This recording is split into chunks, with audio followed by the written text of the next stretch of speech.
That morning, as Kael stepped onto his porch, a profound unease settled over him.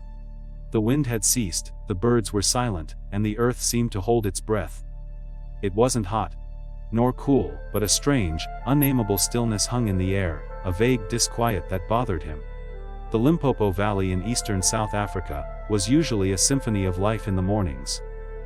The chirping of crickets, the cool morning breeze rustling through dry leaves, the distant echo of birdsong, all part of a familiar rhythm. But this morning, that rhythm was shattered. It was as if nature had made a pact, sealing every creature's mouth. Kael stood in the midst of this profound silence, sipping his tea in heavy gulps. He gazed at the edge of the savannah, at the land he had diligently tended for years. As he did every morning, he first quietly listened to his surroundings. But this time, there were no recognizable sounds. No rustle of a reptile, no distant cry of a bird. The only thing he heard was his own breath, and perhaps the earth, which had stopped breathing with him. He left his hut, walking without his trusty stick. There was a pull within him, an urge he couldn't explain. He was willing to go wherever the road called him. The earth beneath his feet was hard but loose. With each step, it dispersed slightly, then quickly settled again. This disorganization seemed to him like nature's own delicate balance, broken yet still standing. The path led him to an old clearing. He'd seen zebra tracks here countless times, but this time, the tracks were different. Deeper, more intricate, and in places, almost buried in the earth. Kael bent down, pressing his finger into the soil. It was still damp. And these tracks, they told him something vast had moved in a hurry. Yet slowly and stealthily. He was about to turn back when he felt a sudden, immense pressure on his left leg. He tried to twist his body, but it was too late. He was pulled to the ground by a hard, slippery touch. As he fell, his head lightly hit a stone ledge, but he didn't lose consciousness. He raised his eyes to the sky. It was motionless. The clouds were gray, but utterly still. Time seemed to have stopped. Kael tried to move, but the crushing pressure around his waist was cutting off his breath. His body slowly went numb. Everything around him seemed to vanish. The earth, the sky, the trees, all silent. Even nature seemed to be holding its breath, reluctant to witness his fate. He could hear his own frantic heartbeat. A voice whispered, "Is this the end?" At that moment, another sound, a crunching in the upper right corner. Then another movement. The snakes sensed it. Their muscles tensed. Kael could feel them shifting, turning away from him. He was no longer the sole danger. A colossal weight was approaching, its presence palpable even through the ground. Each ponderous step seemed to leave an echo as it hit the earth. Kael couldn't see it. But he felt what was coming in the very core of his heart. And now he knew something was arriving, something determined to shatter nature's silence. Kael lay motionless as the serpentine weight wrapped around his body, sapping almost all his strength. The first python coiled from ankle to knee, mercilessly squeezing his muscles.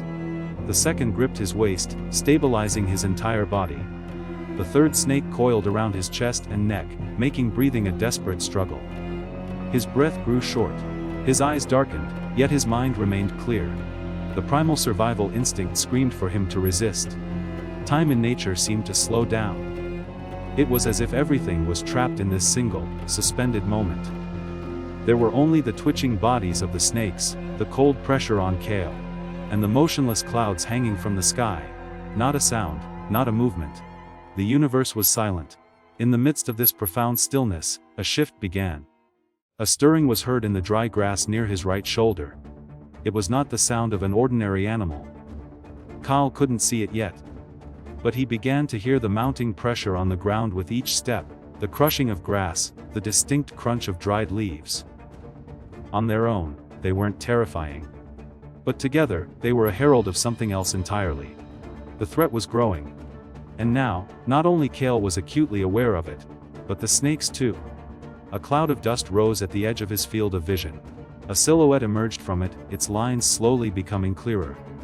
A muscular, heavy, and balanced gait. A figure with its head slightly tilted forward. Its eyes locked onto its target. There were shadows under its eyes, but its gaze was unwavering, filled with grim determination. And then, the lion appeared. It didn't bare its teeth. It didn't roar. But with its mere stance, it altered the very balance of the forest. It was as if nature began to breathe again with its presence. Its feet were planted firmly on the ground. Its muscles were taut. Its eyes never once shifted to Kael for a second. They were solely fixed on the immediate threat. One of the pythons tried to retreat, but it was too late. The lion lunged forward. Its claws soared through the air. And at that precise moment, Kael's only thought was, is this magnificent beast coming to save me? Or is this the beginning of yet another end? The earth trembled the moment the lion landed. All its muscles tensed, its eyes locked onto the target. It seized the nearest python with its front paw and pinned it to the ground. The snake's body twisted, thrashing, but the lion's claw was like a nail driven into the earth. It could not move. In a few swift seconds, it was neutralized. The second snake, the one wrapped so tightly around Kael's waist, was now the lion's new target. The lion lowered its head slightly, planted itself firmly with its hind legs, and then leapt. With its claws it struck directly at the snake's body. The snake was thrown. But this time it was more prepared. It lunged back towards the lion, swinging its body and heading for its neck. A fierce struggle erupted in the dry grass. Claws, bodies, dust, and muscle tangled together. Kael was still on the ground, half conscious, but he could breathe now. The pressure on his chest had eased somewhat. Blinking, he tried to make sense of his surroundings. He watched the lion through his blurred vision. For the first time in his life, he felt so utterly helpless and, at the same time, so profoundly grateful for a living creature. But the third snake was still there, relentlessly squeezing his chest, stealing his breath. The lion repositioned. After a moment's calculated hesitation, it changed its direction. It approached Kael, stepping on the remaining snake with its immense body. The python tried to untee itself, but failed. Kael suddenly took a deep, gasping breath. His chest expanded. Air filled his lungs. He was alive. But at that very moment everything changed. As the lion retreated, two snakes attacked simultaneously. One wrapped itself around its neck, the other around its torso. This time, resisting was agonizingly difficult. The lion fought back valiantly, striking with its claws, trying to sink its teeth into them. But the snakes wrapped themselves around its body in chilling synchronization. With every desperate movement, it lost blood, its breath shortened. Its mighty muscles no longer responded as they used to. Suddenly, the entire forest fell silent once more. And then the sound. A final, gut-wrenching roar. It was a deep, ferocious, heart-piercing call that echoed through every corner of the forest. Even the wind changed direction for a moment. Kael tried to sit up from the ground. His arms were shaking. He crawled towards the lion. Their eyes met. In that timeless moment, they stared. They didn't speak. But that single look was a lifetime sentence. The lion slowly sank to the ground. Its neck bent, resting its head on the earth. Warm blood oozed from between its fur. Its breathing became shallow and then, finally, it stopped. The snakes retreated. They didn't flee in a panic, but slowly slithered back into the shadows of the forest. As if they too realized the profound spectacle they had just witnessed. Kael knelt. He reached out his hand and touched the lion's fur. It was still warm.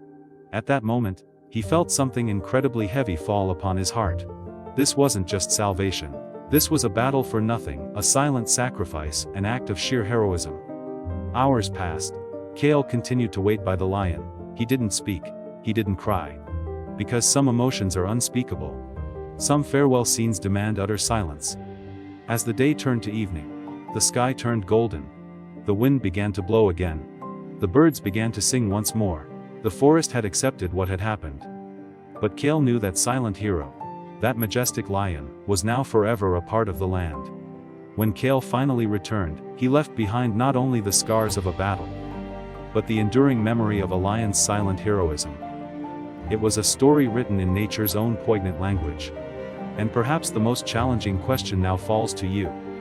Do you think this lion was just an ordinary animal, or was it something far, far more? Don't forget to share your thoughts in the comments.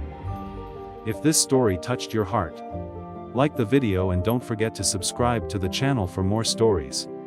See you in the next one.